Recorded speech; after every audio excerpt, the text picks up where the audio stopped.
Hey, what's up, everybody? It's BDF44. So, as I said in the last video, I was watching the Clippers Utah highlights of Game 3, and I just completed those highlights and wanted to kind of just comment on the game a little bit.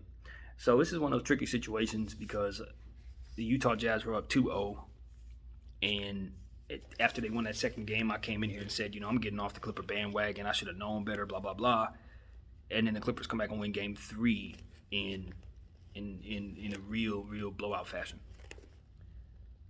Oh, even though, to be honest with you, the score didn't really tell the story because the Jazz were down by like 11 points with 7 minutes to go. They were down by like 9 points with 9 minutes to go. They were in striking distance. They just got blown out in like the last 6 minutes of the game. They kind of just took their foot off the gas after they realized they were not getting as close as they needed to be to make it a real game. It's like they just stopped playing. So it was kind of the score didn't really tell the story. It wasn't like a super blowout, but the Clippers dominated for sure. Paul George had a huge game, 6 threes, 30-something points. Kawhi Leonard was able to take advantage of the mid-range a little more than I'd seen him do recently. Got to the line, got to the rim, did what he needed to do to make sure that he stayed elite. Nicholas Batum had a good game out there. So they got a lot from a lot of people. Reggie Jackson's looked really good in this series thus far. So in these playoffs, excuse me. So yeah, the Clippers are giving themselves an opportunity to kind of get back in this series after playing some tough games in Utah and just not winning them. The games that they played in Utah weren't blowouts. They were kind of in the mix for all of those games. So this series is pretty close. It's much closer than it appeared through 2 games. And now if the Clippers have won a game, you can really see what it really is. I jumped off the Clipper bandwagon after saying I think the Clippers are going to win it in 6. I did. Now I'm on the bandwagon of the Jazz saying the Jazz are going to win it in 6. But here's the problem. What I saw from the Jazz kind of concerned me a little bit because the thing about it is the Clippers have now found comfort in a victory at home and did so in a way that, like I said, like a blowout fashion with the score. And they really did look like the better team, and there was no injury issues out there. Now, somebody did get hurt, but in the highlights, I couldn't figure out who it was because they never actually mentioned the person. They never actually showed them. So somebody was missing out there, and I got to figure out who that is. But depending on who it is, it might be a serious thing. I did not see Mike Conley out there. I think he's still hurt, so that's a thing.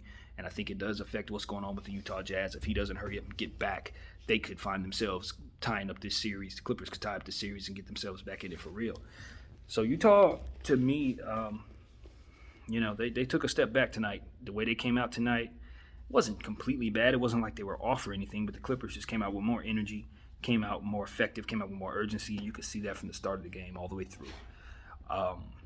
And this is the thing, Paul George is one of those guys where either you believe in him and he lets you down, or you don't believe in him and he surprises you. Tonight was one of those nights where if you didn't believe in him, he surprised you because he really did show up and he played well.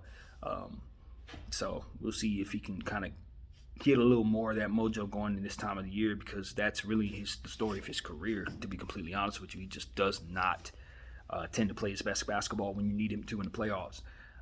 But this was a game that, that he can kind of put in his back pocket for some confidence. Because the problem with Paul George for me is confidence. It ain't really got much to do with his mechanics. The dude is one of the best guys to watch in terms of trying to pattern your game after an offensive talent. You watch Paul George just work his shooting packages, his layup packages, his ball handling. I mean, he's one of the best talented players in the game. Like he really is. He's one of those guys where his talent level is way above what his accomplishments are, in my opinion. He's one of those guys. Like you see people overachieve, you see people win a lot even though they're not the most talented guys or whatever. You see people maybe be able to be very effective even though they're not super talented. But then you see guys like Paul George who are super talented, but they only make it to a point. And usually it's because of something heady, like just not reacting to pressure well or stupid stuff like that you just would love to overcome when you're super talented. So, yeah, that's what it is for Paul George. Nobody, not even Paul George haters are going to tell you he sucks because we know talent for talent, he's one of the best players in the game. But when it comes down to him just being sharp, being confident, being consistent, being relentless, nah, he's all fluff, unfortunately. And I'm not trying to make that sound more derogatory than it has to sound, but it's a lot of empty stats with that guy most of the time. It just looks pretty, but it doesn't really affect winning when it matters. Regular season, yeah, he can affect some wins for sure. But you think about a guy like Dame Lillard, you're never going to compare Paul George to a Dame Lillard or Donovan Mitchell in this era or Jason Tatum, guys who are doing really clutch stuff, etc., KD, etc. All your favorite clutch players, you rarely hear Paul George mentioning those names. What you will hear Paul George mention in regards to is one of those elite two-way small forwards who can do everything. But does he feel like doing everything? Is he going to be able to access that everything when he absolutely needs to access that everything? And the answer is he's going to have to show us that because he hasn't. Simple as that. So am I rooting for Paul George? As a Laker fan, absolutely not. No. The way that he's done us over the years, I ain't got no love for Paul George in that way. But as an analyst and as somebody who just likes seeing real basketball being played, yeah, I want to see Paul George break through some of these demons. I want to see if he can actually become what it is that we ultimately all believe he is, which is one of the more talented players in the game. I think about guys, there are some guys out there, I'm not going to lie to you, they're not more talented than Paul George. And they are very talented players, but they're not more talented than Paul George. But they're more heralded than him. They're more trusted than him. They make more money than him. And the reason why is because they come through in the clutch when it matters most. They don't clam up when they need not to. And so that's one thing Paul George absolutely did not do tonight. He came through. His team won, and it's a good night for Paul George. Now, can he do it again? Because that's what it is. Can you do it again? We know Kawhi can do it again. Can you? So we'll see.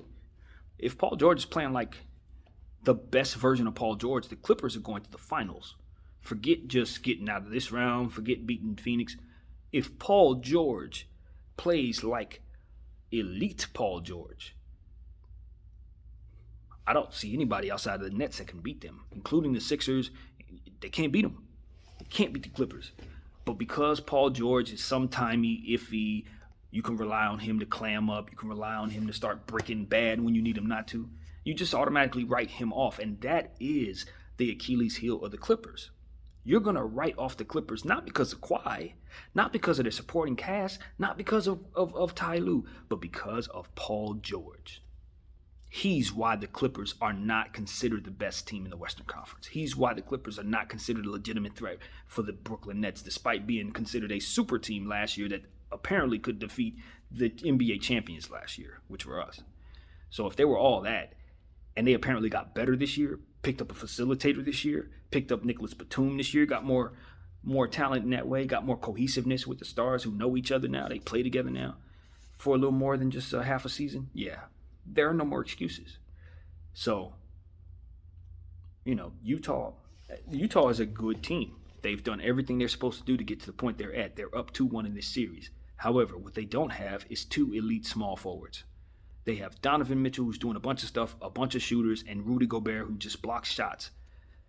They did some good things with Rudy. They made Rudy jump at people. They made Rudy run out to the three-point line today. They made Rudy try to look around, trying to figure out where things was. He was always trying to move real fast, trying to catch up to what the Clippers are doing. If they can keep Rudy Gobert, on his heels, if they can continue to have him spinning around in circles in the paint, trying to figure out which way he has to block the shot and all that, if they can do that, they're gonna get back in the series. And they did a fantastic job of that tonight. Continue to confuse Rudy Gobert. Continue to make him run out to the three-point line. Continue to make him work harder than he normally does. If you can do that, you're going to have a good chance of beating the Jazz. Wear him out. He looks a little too spry out there for this game 3. You got to bump him a little bit. You got to throw Zubats at him a little bit.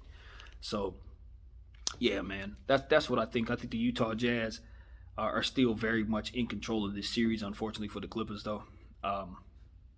They are, because Donovan Mitchell is still going off. I don't know if he played the same way. I didn't look at his stats, but he looked like he was playing okay. If he steps back into his bag where he's going for 40 and stuff like that, I could totally see Utah winning Game 3 in Game 4 in LA. So that's going to be an important game, needless to say. Utah does not want the Clippers to win that game. Let me tell you something. Utah don't want to go back home to Utah tied up. You don't want that. Because like I said, Kawhi Leonard, you don't have to worry about his confidence. Kawhi Leonard is one of those guys, in my opinion, where if he feels good, he's elite, period. We know that. That's already written in stone. It's already been proven a couple times over. If he's right, he's elite. The question is his right-hand man going to be ready to go? Is his right-hand man going to bring the intensity necessary for him to be able to have victory? And the answer is usually no. So it's on you, Paul George. Make people like myself look crazy. Stop letting your talent be lost in pressured moments. And I tell you, watching basketball, watching sports all my life, I can tell you most of the time that's a psychological thing. It comes down to some crap that has to do with your childhood. It has something to do with some crap that has to do with being afraid of success, of trying to initiate your own failure. It's usually heady, y'all. It don't have nothing to do with his legs, ain't got nothing to do with his shoulders, ain't got nothing to do with his arms, ain't got nothing to do with his talent. It has to do with whatever he has to work through in his head, more than likely. That's usually how that goes in general. So that's what I would say. If I were close to Paul George, I would say, yeah, you work on your game, of course, but more so work on your ability to handle pressure and ability to embrace success. Those are the type of things a person like Paul would need to work on, because your talent's there, bro. You ain't got to never worry about whether or not you can roll out of bed and score 30, because you can. But can you roll out of bed and score 30 when it matters? And that's a pressure thing. That's a handling success type of thing, in my opinion. So, yeah, that's what I got, man. My name is BDF44. I thank you all for watching. It's almost time to go home. It's my Tuesday, so we got a long way to go. But so far, so good, man. Thank you guys for watching. My name is BDF. I'm out.